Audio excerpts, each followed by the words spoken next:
Shri K M Sachin Dev. Sir, സമീപകാലത്ത് നടപ്പിലാക്കിയ land lease policy വ്യവസ്ഥകളിലെ മാറ്റങ്ങളിലൂടെ വ്യവസായ മേഖലയുടെ വളർച്ചയ്ക്ക് ഏതു തരത്തിലുള്ള മാറ്റങ്ങളാണ് സർക്കാർ പ്രതീക്ഷിക്കുന്നത്? നമ്മുടെ കാലത്തെ ഒരു ആവശ്യമാണ് ഇതുവഴി നമുക്ക്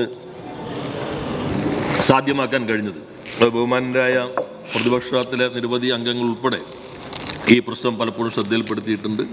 എല്ലാ സംഘടനകളും ആവശ്യപ്പെട്ടിട്ടുള്ളതാണ്. 60-കൾ മുതലുള്ളതാണ്. പല രീതിയിലാണ് നമ്മുടെ ഇൻഡസ്ട്രിയൽ എസ്റ്റേറ്റിലെ ലാൻഡ് നൽകിയിരുന്നത്. പട്ടയായിട്ടുണ്ട്, ഹയർ പർച്ചേസിംഗ് ഉണ്ട്, ലീസ് ഉണ്ട്. ഇതെല്ലാം ഒരു ഏകരൂപം നൽകി. നേരത്തെയുള്ള പ്രത്യേകത ഒരു പ്രശ്നമെന്നുള്ളത്, ചിലപ്പോൾ വ്യവസായ വകുപ്പ് ഓർഡർ ഇറക്കും, ഭൂമിയുടെ അതിൻ്റെ ഭരണവകുപ്പ് റവന്യൂ ആയതുകൊണ്ട് അത് റവന്യൂ അംഗീകരിക്കാതെ പലതരത്തിലുള്ള പ്രശ്നങ്ങളും നിലനിന്നിരുന്നു. ഇപ്പോൾ വ്യവസായ വകുപ്പും റവന്യൂ വകുപ്പും ഒന്നിച്ച് ചർച്ച ചെയ്തു. പ്രത്യേകിച്ച് നവകേരള സദസ്സിൻ്റെ യാത്ര ഞങ്ങൾക്ക് കുറേ കൂടി സഹായകരമായി. ആ ചർച്ച നല്ല രീതിയിൽ മുന്നോട്ട് കൊണ്ടുപോയി. അങ്ങനെ ആ മന്ത്രിസഭാ യോഗത്തിൽ വെച്ച് തന്നെ അതിനകത്ത് തീരുമാനമായി. ആ ചട്ടങ്ങൾ ഭേദഗതി ചെയ്തു. ഇപ്പോൾ ഒരു ഉടമസ്ഥത കൈമാറ്റം ചെയ്യണമെങ്കിൽ 25,000 രൂപ അടച്ചു കഴിഞ്ഞാൽ ഉടമസ്ഥ കൈമാറ്റം ചെയ്യാൻ കഴിയും. നേരത്തെ അത് വളരെ സങ്കീർണമായ പ്രക്രിയയായിരുന്നു.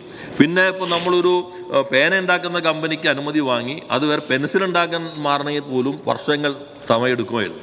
ഇപ്പോൾ അത് വളരെ സിംപ്ലിഫൈ ചെയ്തു. 10,000 രൂപ അടച്ചു കഴിഞ്ഞാൽ അതിനകത്ത് ആക്ടിവിറ്റി ചേഞ്ച് ചെയ്യാവുന്ന വ്യവസ്ഥ വന്നിട്ടുണ്ട്. അതോടൊപ്പം തന്നെ ഒരാൾ മരണപ്പെട്ട് കഴിഞ്ഞാൽ അവരുടെ അനന്തരാവകാശികൾക്ക് നൽകുന്നതും കുറച്ച് സങ്കീർണമായിരുന്നു. അതിനകത്ത് ഇപ്പോൾ മാറ്റം വന്നിട്ടുണ്ട്. 51% ഓഹരികൾ മാറുമ്പോഴും അതും സിംപ്ലിഫൈ ചെയ്ത് കഴിഞ്ഞിട്ടുണ്ട്. അപ്പോൾ കേരളത്തിലെ വ്യവസായ പാർക്കുകൾക്കകത്ത് വ്യവസായ വകുപ്പിൻ്റെ നേരിട്ടുള്ള വ്യവസായ എസ്റ്റേറ്റുകൾക്കകത്ത് ഭൂമി വ്യവസായ ആവശ്യങ്ങൾക്ക് പൂർണ്ണമായും വിനിയോഗിക്കാൻ കഴിയാവുന്ന രൂപത്തിലുള്ള മാറ്റമാണ് ഇതിനകത്ത് വന്നിട്ടുള്ളത്. പൊതുവെ സംരംഭക സമൂഹം നല്ല രീതിയിൽ അത് അംഗീകരിച്ചിട്ടുണ്ട്. പിന്നെ ചിലത് ലീസ് ആയിരുന്നു. ആ ലീസ് ആയതും ഇതിലേക്ക് മാറാൻ അവസരം നൽകിയിട്ടുണ്ട്. മാറുമ്പോൾ എന്നാണോ ലീസ് കൊടുത്തിരിക്കുന്നത് അന്ന് മുതൽ അതിൻ്റെ പട്ടയുടെ അന്ന് മുതൽ അപ്ലിക്കബിൾ ആകുന്ന രൂപത്തിൽ മാറ്റവും വരുത്തിയിട്ടുണ്ട്. ഭാവിയിൽ പട്ടയം കൊടുക്കുമ്പോൾ ഇൻഡസ്ട്രിയൽ പർപ്പസ് എന്ന് മാത്രമേ പട്ടയത്തിനകത്ത് രേഖപ്പെടുത്തേണ്ടതുള്ളൂ എന്ന് കണ്ടിട്ടുണ്ട്.